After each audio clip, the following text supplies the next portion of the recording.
रूस के राष्ट्रपति व्लादिमीर पुतिन का न्यूक्लियर हथियारों पर नाटो और यूक्रेन को खुली धमकी। यूक्रेन को एटमी हथियार नहीं बनाने देंगे। कीव को एटमी हथियार मिला तो सर्वनाश होगा।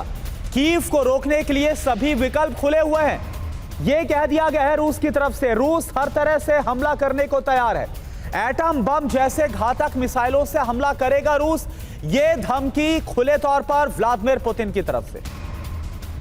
पुतिन की न्यूक्लियर धमकी से यूक्रेन में दहशत है, क्योंकि जेलेंस्की ने पुतिन की धमकी पर चिंता जताई है। जेलेंस्की ने कहा है कि तबाही के लिए पुतिन जिम्मेदार है।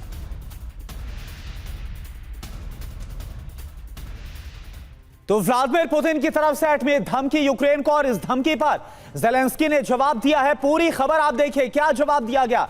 पुतिन की विनाशक मिसाइलों से हमले की धमकी बेहद गंभीर है, ये जेलेंस्की की तरफ से कहा गया। इसके अलावा पुतिन की अंतहीन जंग को खत्म करने में दिलचस्पी नहीं है, यह भी कहा गया है।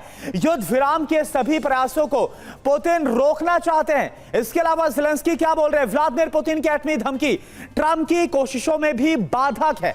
इसके साथ ही पुतिन इस घातक युद्ध को और भी ज्यादा विध्वंसक बना रहे हैं और एकमात्र वो दोषी हैं। ये व्लादिमीर जेलेंस्की की तरफ से जवाब दिया गया व्लादिमीर पुतिन की धमकी पर।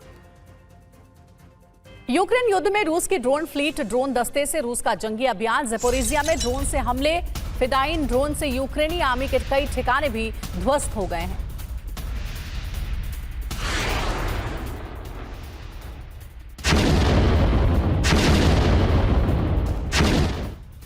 तो रूस यूक्रेन युद्ध अब फाइनल स्टेज पर पहुंच गया है। अब यूक्रेन की राजधानी कीव युद्ध का मुख्य केंद्र नहीं है। फिलहाल यूक्रेन के 3 राज्यों में भीषण जंग इस वक्त हो रही है।